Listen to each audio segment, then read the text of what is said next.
Isaiah 43:2. When you pass through the waters, I will be with you. And when you pass through the rivers, they will not sweep over you. When you walk through the fire, you will not be burnt. The flames will not set you ablaze. Hi guys, welcome to All About T. Marie. I'm T. Marie. And yes, I look crazy.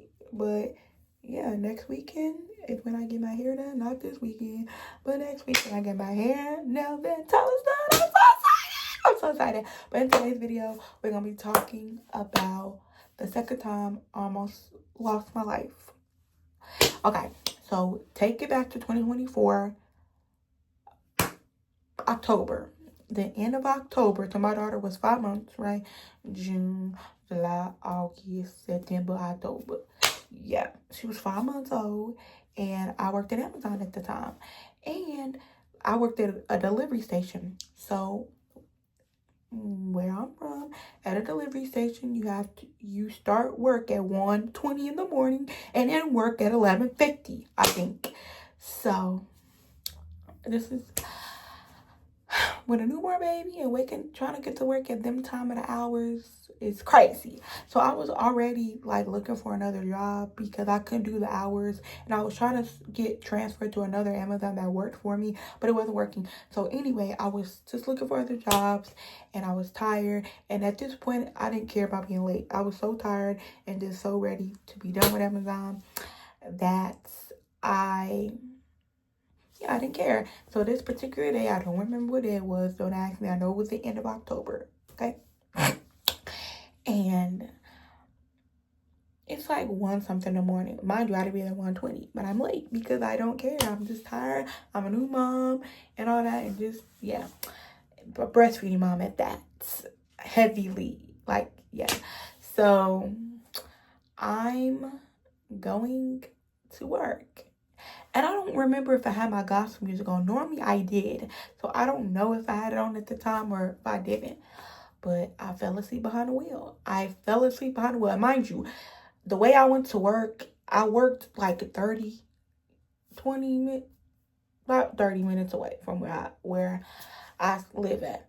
And the way I went, I took the highway, but then I went on the back way, I should say, okay, so y'all, sorry, my alarm went off.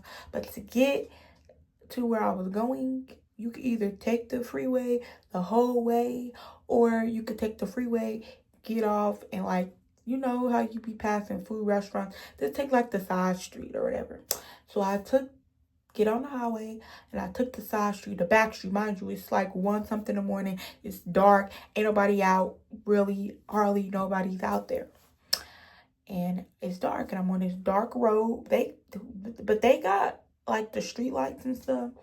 And I don't know what happened. I don't know. I cannot tell you what happened. But all I know, like I said, I don't remember if I listened to gospel music or not. All I know is I woke. This is a light pole. Mind you, I'm in the left lane. There's 2 lanes. I'm in the left lane. And the light pole's on this side, okay? Mind you, two lanes.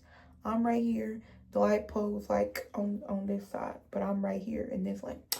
And I woke up. This light pole. I woke up, and my car was literally. You see how much space I have left? That's how close I was to ramming in there and dying. Because that impact would have killed me. But I swerved over. I started boo crying.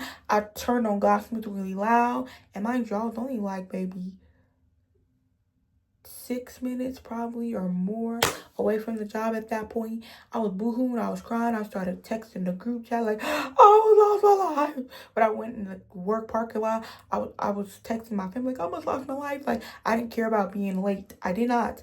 I was a tired mother. A breastfeeding mother, a tired mother, wanted to be transferred, but they were on some bullcrap, looking for the jobs, just mentally drained. And I just did not care. So my supervisor, or whatever you call him, lead, whatever you call him. He was like, when I walked into work, I was just about to, he was like, basically asked me why I was late or trying to talk to me, whatever. I didn't really care. And I just started crying like I almost lost my life trying to get to this job. I said, I cannot do it. I cannot do it. And he told me he was going to help me get transferred. Mind you, that didn't happen because by the grace of God, maybe like a week or so later, I got a job at the post office where I work at now. So it all worked out. And yeah. But anyway, that's how I almost lost my life. And that was a pivotal moment in my life that switched. And I needed that moment. Well, I didn't need that moment to happen because who wants to lose their life? But that moment changed my life forever.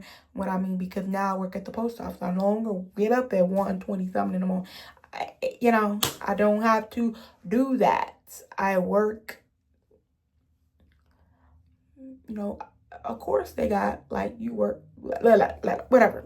But I'm not in that shift. And I think I could do that shift now that my daughter is a lot older. But at that time, I couldn't do it. I just couldn't do it. And I wasn't going for it. And I was definitely not going for it. And I was scared out of my life. But that changed my life forever. You know what I'm saying? I started making more money at the post office. Everything just changed my life forever. So I'm grateful I'm alive and thankful I'm alive. But the situation sucked because I was shaken up. My family was in a group like, what's wrong? And mind you, it's 1:20 more, but they know I was going to work and they knew. So they were up because of me. You know what I'm saying? Making sure I get to work and stuff. And they were just comforting me, praying and telling me I'm going to be okay, whatever.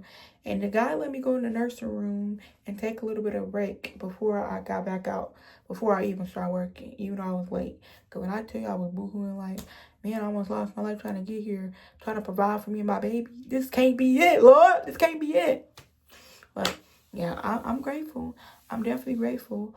But I will say it was scary. Because the light pole in your car like this and like this, bro, oh my gosh, that's scary. But yeah, that's the end of the story. I'm almost in my life for the second time.